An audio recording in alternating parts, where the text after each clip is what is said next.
Hi, everyone. Thanks for joining us in our latest edition of the Elevate webinar series. Today's topic is Revenue Lifecycle Maturity, a roadmap for the Office of the CFO. I'm Mary Christensen, Director of Product Marketing, and with me is Matt Ream, my colleague and also Director of Product Marketing here at BillingPlatform. I've invited Matt to join us today to talk about the work he's doing on revenue lifecycle maturity and how it can help the Office of the CFO uncover hidden opportunities within the revenue lifecycle. During this session, he's going to walk you through some things to think about to help your business go to the next level while gaining a competitive advantage. Thanks for being with us today, Matt. Thanks, Mary. Great to be here. To get us started, this image does a good job of setting the stage on what the top priorities for CFOs are, according to Gartner. As a bit of background, this is based on a survey that Gartner conducted of CEOs and senior business executives in 2022 and found that growth, digital technical transformation, and corporate culture are high on the CFO's agenda. In fact, the survey found that growth is higher on the CFO's agenda than it is on the CEO's, which might suggest that CEOs have allocated more responsibility for this priority to CFOs. Digital transformation also remains high on the CFO priority list, rising from 4th place in 2021 to 2nd place in 2022.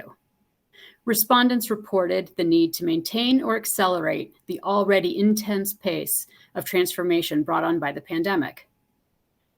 Corporate culture also remains an important aspect to both CEOs and CFOs, given the rise in remote work and the challenges to employee morale. These likely don't come as a surprise, since people, process, and technology are the core elements of managing change in an organization. But to capitalize on these imperatives, there must be a continued effort to make the customer experience a priority. Honing in on the importance of digital transformation, you can see that it's had a significant effect on buyer behaviors. In the post-pandemic world, the digitization of businesses has changed the priorities of both B2C and B2B buyers. With so many marketplaces and websites available, buyers have started to prefer digital channels over dealing with sales representatives. According to B2B Online, 73% of the B2B buyers are now using digital channels to make purchases. And according to Serious Decision, 80% of B2B buyer decisions are based on a buyer's direct or indirect customer experience, and only 20% is based on the price or the actual offering. Really, today's buyers want excellent and rapid customer service, good user interfaces, and maximum personalization. And it goes without saying that the internet plays a huge role in any customer buying experience. With over 40 zettabytes of data available, B2B buyers have access to information online before making a purchase decision. In addition, buyers are able to easily research competitors, making comparison shopping easier than ever. According to a Google study, 89% of B2B buyers use the internet during research. These are just some of the considerations that need to be taken into account to achieve the strategic objectives, not only for the Office of the CFO, but for the company overall. But let's bring Matt into the conversation now. Matt, you've done a lot of research on what factors are important to the Office of the CFO in their quest to modernize the revenue lifecycle. Can you walk us through what you've learned and why it's so important to the success of a company? Yeah, definitely. So that was a great introduction. And I think, as you were going through that, I was thinking that sometimes we underestimate the impact that the technology has had in changing customer expectations. The technology of the internet is so ubiquitous, if that's the right word. It's everywhere, and it really has had a major impact.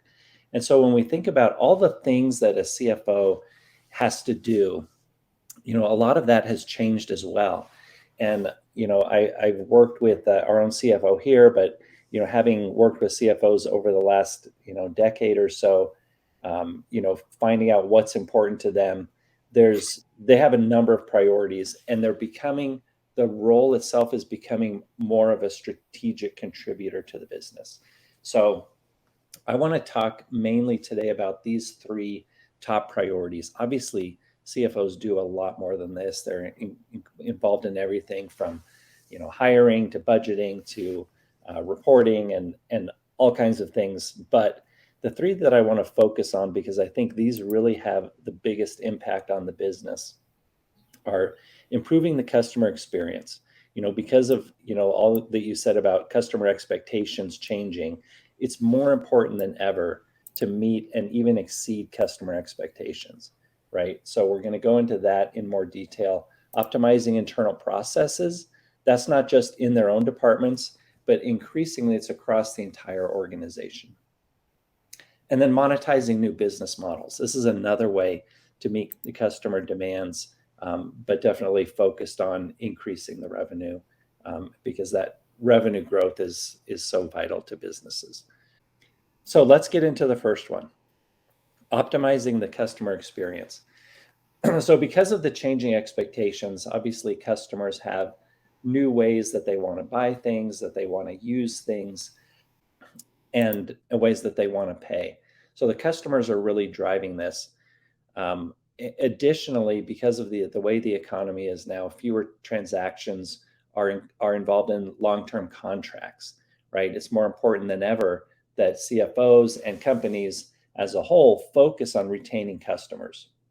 So here's some eye-opening statistics. Bain says, just a 5% increase in retention can contribute to a 25 to 95% increase in profitability. That's obviously a huge range, but even at the lower end of that range, increasing profitability through investing in customer retention is significant. Similarly, Harvard Business Review, this is one we've known for a long time, right? This isn't necessarily new, but it always costs more to acquire a new customer than to retain an existing customer. And I think back in the day when, it would be, I need my existing customer to renew their annual contract, that was one thing. But now it's not every year, it's every day, right? When customers can turn off their subscriptions, can pause a subscription, every day this is happening. And Forrester had a metric where they compared growth rates by CAGR 5.6% higher for the companies that had positive customer experience and that were really good at customer experience, excelling in that area, over customers with a poor customer experience. So, some significant differences there. Obviously, having a better customer experience has financial benefits. You lower your cost to acquire a customer, you have higher lifetime value, your revenue is more predictable, higher profitability, just goes on and on. The customer loyalty metrics, less churn. They advocate for your brand. They may buy more through upsell and cross-sell. Lower customer service and support costs is a good one. And then you really are increasing your competitive advantage and creating what we like to call sustainable business growth by improving this customer experience.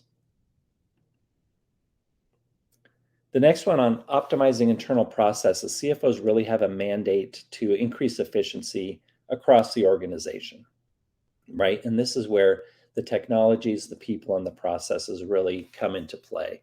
So they'll often increase this efficiency through modernizing legacy systems, finding the right tool for the job, through selecting, hiring, and training the right people, and through streamlining processes.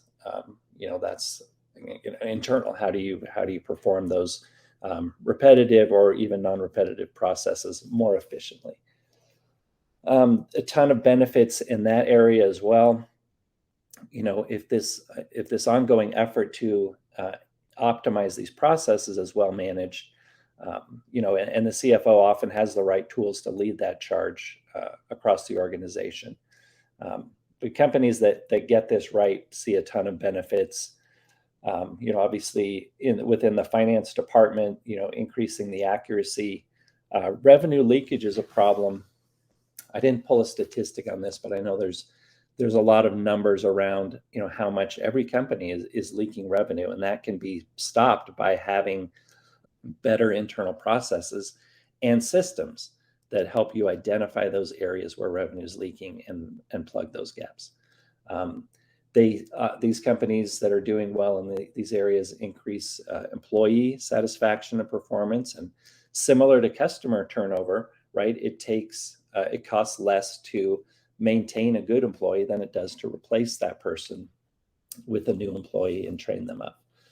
Security is better across the company, predictability and revenue, because you've got increased visibility into financial performance. And then essentially future-proofing the company through increased agility and scale to adapt to those changes. All right, so let's go to the third area, monetizing new business models. And honestly, this also relates back to the customer expectation aspect. We know the economy is changing. Customers don't always want to buy and own something. They may just want to use it. So, we've listed here a ton of examples. There's obviously many more, and every day new companies are starting up with some kind of innovative business model. But, we see, across subscriptions, sharing marketplaces, pay-per-use, product as a service, digital platforms, all of these are areas where individuals or businesses want the service or the product. They want to be able to use that, but they don't want to invest in buying that. An easy one to talk about is car share, right? You rent a car through Turo instead of owning a car, or even ride share with Uber and Lyft, right? Those are easy examples. Anywhere we see large assets involved, like cars, but also, think about vacation homes or office space or furniture. These are all examples of places where we're seeing this new economy have an impact.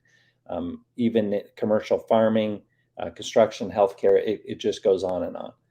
So this is where we start to seeing a huge gap in the ability of companies to monetize those opportunities, right? Their systems were not built to support the dynamic subscription or usage billing requirements that customers now expect. Technology is making these new business models available, and technology really needs to be the solution to the problems that they're creating for companies on the back end. And that falls squarely on the shoulders of the CFO. The last thing any CFO wants to do is be a bottleneck to the company's growth. So at the bottom, you see a statistic. This is just an incredible number. The opportunity here in this sharing economy, companies are growing at crazy amounts. The whole economy is expanding. And with the right systems and people and processes in place, CFOs can take advantage of this. So just to recap those strategic priorities, like I said, obviously they're doing a ton of things day to day, but these are three key areas that they need to get right. Companies that can effectively execute on these strategies can see amazing growth in customer acquisition and retention by improving the customer experience. They can see a lot of enhanced productivity and efficiency as they optimize internal processes, and then the increased revenue. The growth that comes through monetizing new business models is a great opportunity. So companies that can do all of this can emerge as a market leader, really setting that standard within their respective industry. It increases brand equity. Again, there's competitive advantage, and it just brings higher value to everyone that's involved in the company. So how do we look at this, kind of a big picture, right? So this is what we're starting to work on as a kind of a roadmap for the revenue lifecycle. You see kind of the three layers here. This top orange layer is the three strategic imperatives that we've just focused on. And then the next level is really the practical stuff. This is the business process framework. We've got 7 elements of that. I'm just going to briefly introduce those to you. And we're going to have additional content that we create that goes into detail here. But these are key elements, key dimensions in this process. And then the bottom layer of this cake, if you will, is the metrics, right? You have to be able to measure those things that are happening. So one of the big problems, obviously, that companies have in doing what they want to do is their systems, right? Everyone has a big ERP system, a CRM system. Those are great, and those have done a lot to actually increase, the effectiveness of businesses. But they were honestly built for a slower, kind of an industrial age, not a fast-moving digital age like what we're in right now. So they do a great job at what they were designed to do. The problem is they weren't designed to handle, the complex billing and other processes that have come from introducing these new business models through high volume processing, or even the complicated billing arrangements and bundles that we see companies trying to sell today. So overcoming these challenges is obviously a big challenge for CFOs, right? There's a gap that we're going to talk about in a minute between what they want to do and what they're able to do. How do you know what areas to focus on as a CFO, or in the office of the CFO? We're going to give you some ideas on that as well. Before we go into those dimensions, just to give an idea of what I'm trying to explain about the maturity here, right? There's this gap, right? Today, here's what we're able to do, but in the future, we want to be able to support, all of these business models and provide, usage and consumption billing, and do all these things that are going to make our customers happy and make them want to stay with us, right? And so the systems that maybe even if they're working today aren't always sustainable in the long term. I remember talking to one customer. They had a homegrown billing system, and it worked great for them as long as the guy that designed it was able to make the needed adjustments to it every month before they did their month-end close. Well, this guy, got up there, needed to retire, and then their whole billing system becomes obsolete. So those are the kinds of things that just, again, they're not sustainable. And not everything's that dramatic, right? Some companies, just want to offer new options and in their pricing and packaging, or increase volume, but they can't because of some kind of system limitation. It's important for companies to take an kind of an analytical approach to determining where they are. And what we recommend is kind of a maturity model framework, right? So, I think most people are familiar with the idea of a maturity model that has, various steps in it. And we aren't prescribing one necessarily, but recommending that you look at your own processes and determine what those levels of maturity might be. For us, what we've seen with a lot of customers is four distinct levels, right? Starting with, the first level would be, everything's manual, right? It's not integrated with the company strategy. It's done, person sits down and kind of hammers out invoices. The next level, there's some technology. It's usually spreadsheets, obviously in the office of the CFO. But they're doing some things a little more automated. Third level is they've got a system now that isn't necessarily fully integrated with all the other systems, but it helps maybe manage AR or some aspect of the process. And then the last level is where you've got a complete functional, a platform essentially that is fully integrated with the other tools and with the company strategy. And that's kind of the way that we look at maturity. So what I wanted to show on this slide is just that there's an urgency here to bridge this gap, right? It's only getting wider.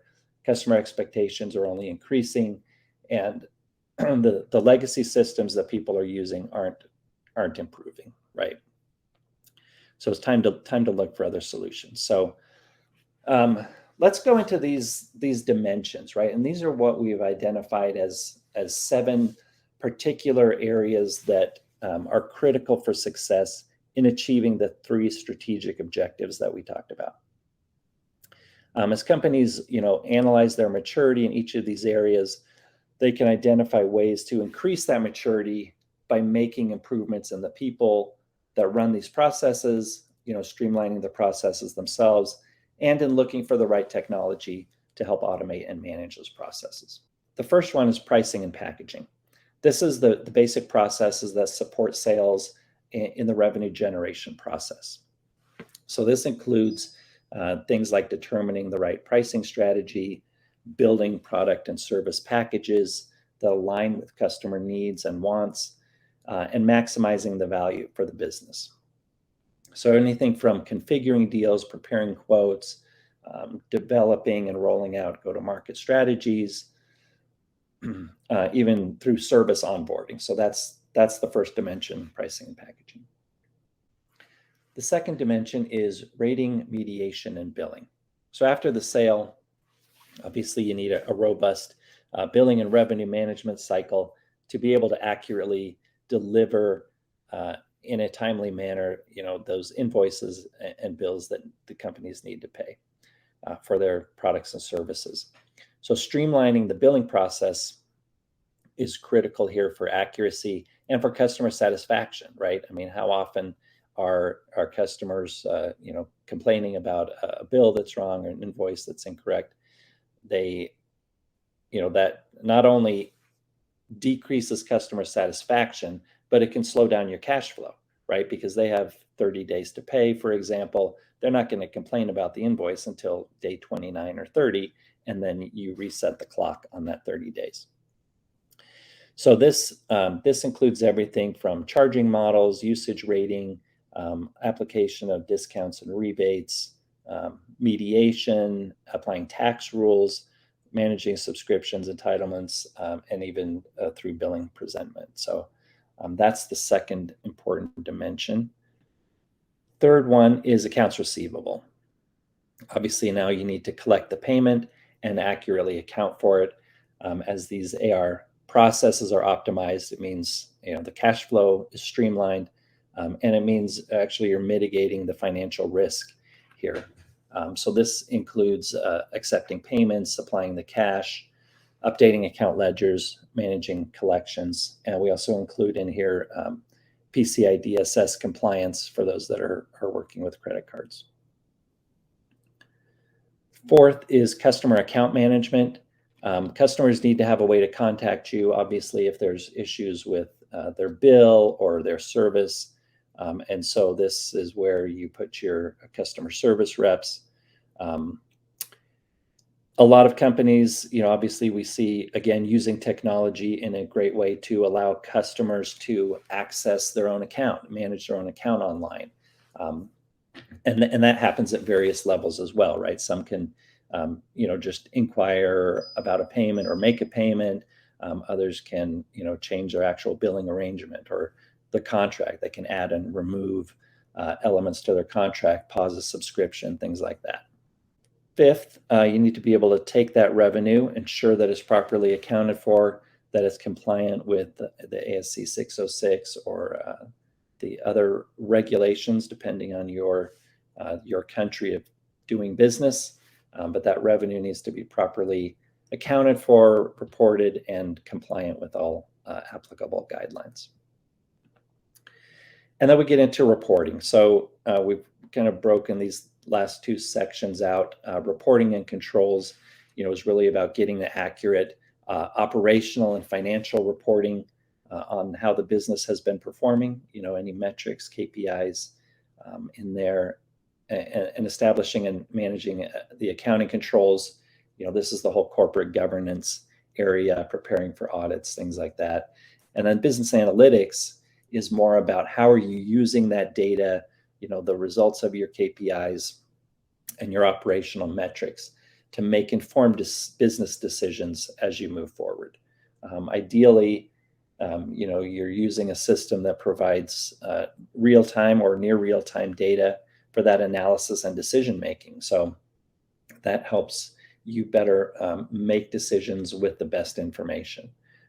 Also, forecast generation, executive dashboards, things like that are here in the business analytics dimension. So these are what we're seeing as a critical areas to support that top layer, right? This is our middle layer. And if we visit our bottom layer, which is metrics, these are some that we are seeing as critical to measuring the success in those areas. So if you're looking at the maturity in your company in the particular areas that we've talked about, these metrics are ones that can help you identify areas that need improvement or areas where you're doing well. Obviously, you should use the metrics that are most relevant to your business, but I'll just go through these. Again, we've got these 3 areas that support the 3 strategic objectives. So under revenue growth, obviously ARR and MRR, you've got to measure that revenue growth. And ideally, if you can measure, what's coming in as new revenue versus, kind of your ongoing run rate, that's going to be even more helpful. Lifetime value of your customer is important, especially as you compare it to your customer acquisition cost. Again, you need to have that sustainable business, that's retaining customers, because that's got a lot higher profitability. Churn, obviously, that's negative, but something to keep a close eye on. And then your upsell and cross-sell is a good indicator of, how you're penetrating your existing customers and increasing revenue. Under cost reduction, we listed days to close books. That's obviously a finance process squarely in the office of the CFO, and is a great indicator of the efficiency and productivity of that department. Days sales outstanding, how long does it take your customers to pay their invoices? I also like to look at, in this area, days unbilled outstanding, which is how long does it take you as a company to bill the customer in the first place, right? So from the time you make the sale till you put out the bill, that's your days unbilled outstanding. And that improving that and DSO together, that can really help you reduce your cost and speed up your cash flow. Headcount is one that we don't like to talk about headcount reduction necessarily, but there's really a lot of opportunity as you optimize processes like closing books and other finance processes to take headcount that's been involved in those processes and to reallocate them into performing higher value tasks. So again, you're saving costs on that. And then compliance, obviously, with audits and reporting guidelines, you want to avoid penalties, fines, reduce your prep time for audits, things like that.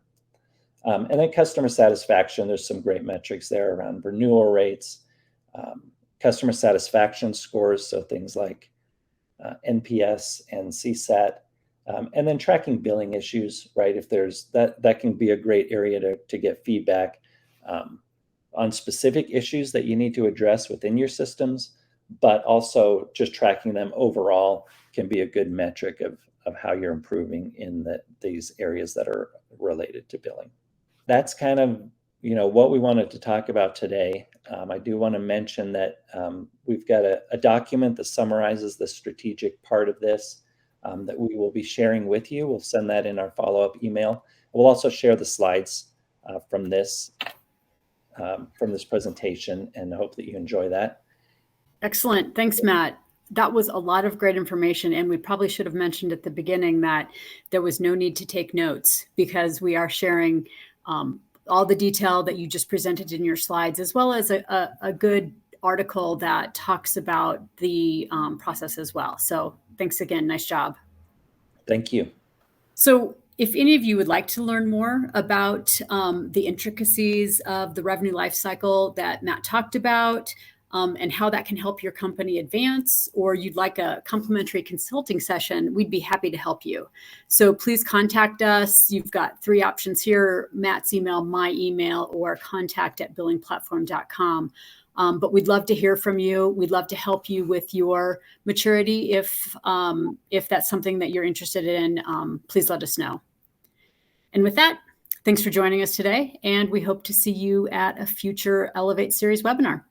Have a great day.